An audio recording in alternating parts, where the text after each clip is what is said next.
Olha, Jones, vamos começar com a síntese, né? São as eleições que eu me recordo e tenho acompanhado mais manipuladas da história. O que eu quero dizer com isso? Eu quero dizer com isso que tem todo um sistema unido contra uma pessoa, né? Que na verdade não é uma pessoa, ele é o representante de alguns valores e de uma parcela significativa da população que essa turma, esse sistema podre carcomido, despreza. Então, começando pela justiça eleitoral, por exemplo. Nós vimos, né? Nós acompanhamos, nós tratamos desse tema aqui, nós vimos como o TSE, um puxadinho do STF, se transformou num partido de oposição.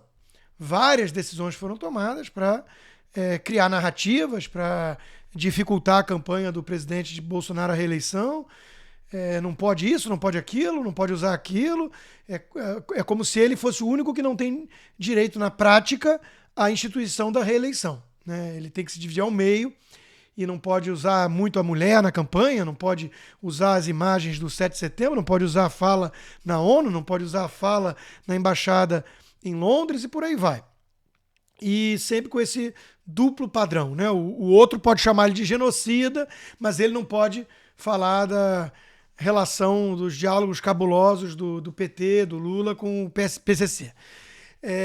Então, o sistema, que é ilustrado pela justiça eleitoral, começa por aí tomando partido, né? Aí vem a mídia.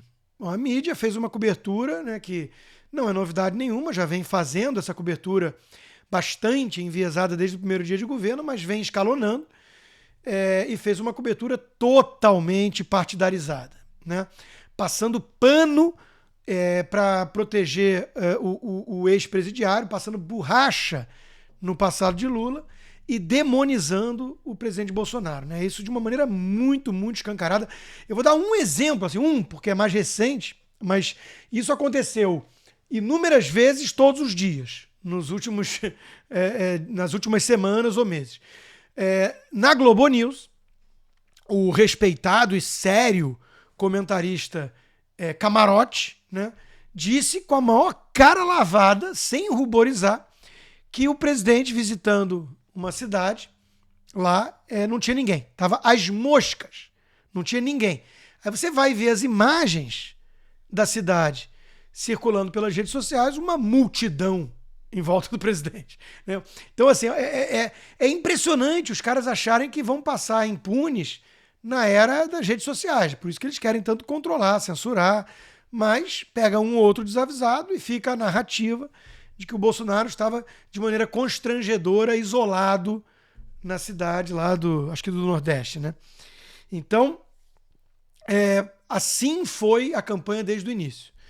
Então, Jones, para não me alongar muito, né, nós estamos vendo, depois do que aconteceu aqui nos Estados Unidos, que foi já algo bastante bizarro, para tentar todo o sistema unido com a mídia derrotar a reeleição do Trump, nós estamos vendo algo sem precedentes, no Brasil, sem dúvida, quiçá no planeta. Eu não me lembro de ter acompanhado algo tão manipulado.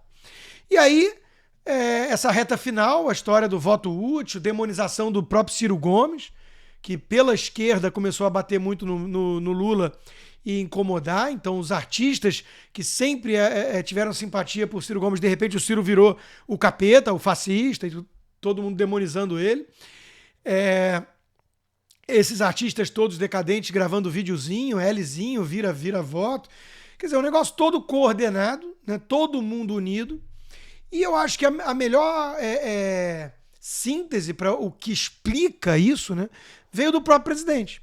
O presidente escreveu nessa quinta-feira uma longa thread no Twitter explicando o que está acontecendo. Falando que, em resumo, né, ele revelou a estratégia das tesouras, esse sistema todo que criou instituições e mecanismos para se perpetuar no poder, simulando uma grande disputa, como se houvesse ali uma grande divergência ideológica. Aquilo era muito mais cosmético do que de essência. Não tinha grandes divergências profundas sobre projetos, né, de visão de país, de mundo. E, de repente, vem ali o cara que está incomodando isso tudo, que não está aderindo a esse sisteminha, né? E aí é só isso que explica um Joaquim Barbosa, que foi o relator do Mensalão, aderir ao Mensalão. Agora ele quer declarar voto no comandante do Mensalão que ele julgou e condenou. O mesmo para Celso de Mello. Chamou aquilo de quadrilha criminosa e declarou voto na quadrilha, no chefe da quadrilha, no capo. Né? Então, o que explica isso? Um sistema todo unido contra o estranho no ninho, contra aquele que, de alguma maneira, vem fazendo uma limpeza nesse sistema podre e carcomido. Então, ficou muito clara essa divisão e essa campanha serviu muito para externar isso. Pelo grau de apelo, pelo grau de desespero, pelo grau de distorção que nós vimos do sistema e da imprensa, né? Todos estão unidos contra o presidente, que não é o presidente sozinho, e ele reconhece isso na thread. É o que ele representa. São basicamente duas coisas. A participação popular na democracia, porque essa turma toda fala em democracia, mas não gosta muito do povo, do demo na democracia, né? Prefere abre aspas, democracia de gabinete, uma coisa mais controlada, higienizada, né? Uma coisa mais administrável ali, onde você tem os artistas, os sindicatos, a juristocracia e não precisa muito do voto, não precisa muito da participação popular. E claro, aí já para levantar a bola para as nossas divergências saudáveis e complementares, com o Fiuza, a questão da direita.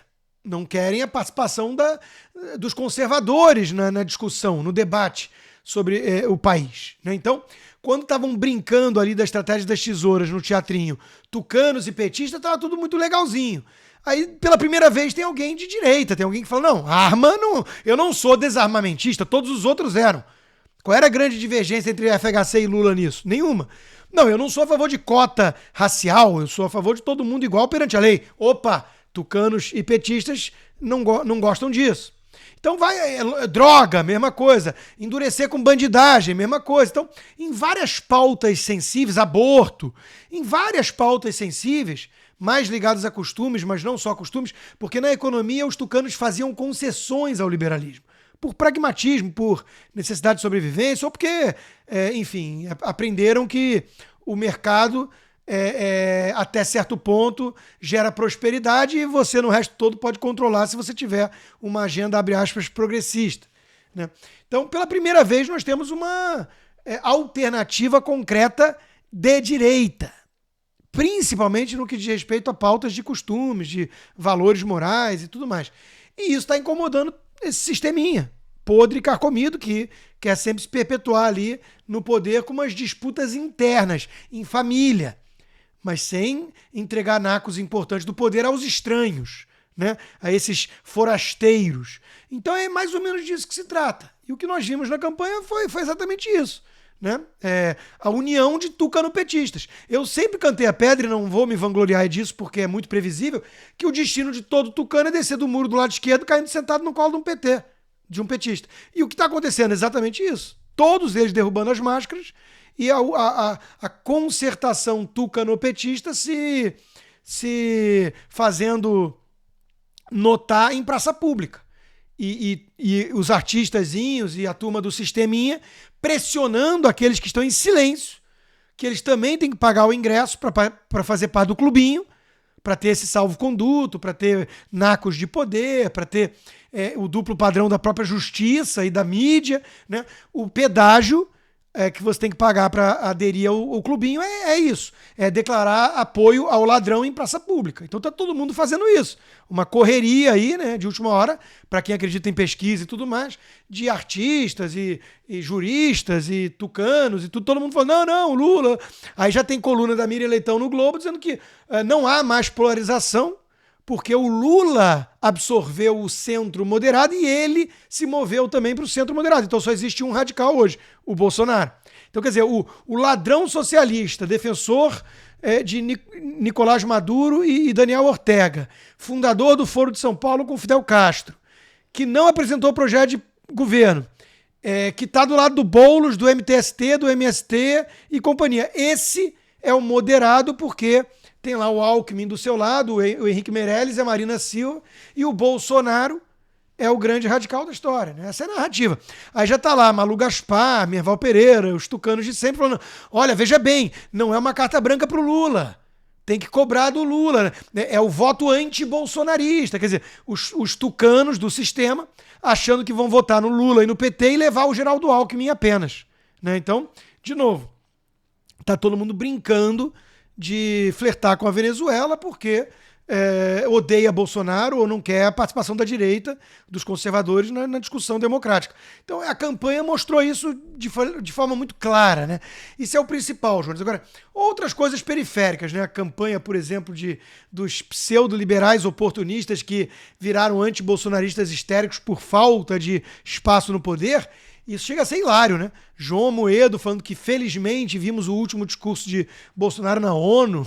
O MBL fazendo o Tiririca parecer um cara sério, né? Fazendo dancinhas ridículas para atrair voto de eleitor de 16 anos. Então, assim, Joyce, essa turma toda que era bolsonarista por oportunismo e se transformou em algo muito esquisito no meio do caminho, fazendo uma campanha cada vez mais patética para mostrar que essa turma sempre careceu de substância.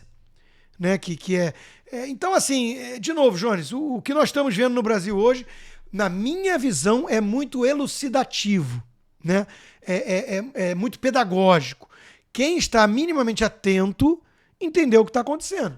Né? Os oportunistas de todos os matizes, como disse o próprio Bolsonaro, que eu também uso muito essa expressão, os 50 tons de vermelho, todos eles unidos contra um cara que, na verdade, não é um cara. É uma parcela significativa, 40%, sei lá, da população brasileira, que quer não só uma guinada mais liberal ou conservadora em várias agendas, como está chocada, incomodada e revoltada com o arbítrio do próprio sistema contra o presidente eleito, contra a democracia, em essência.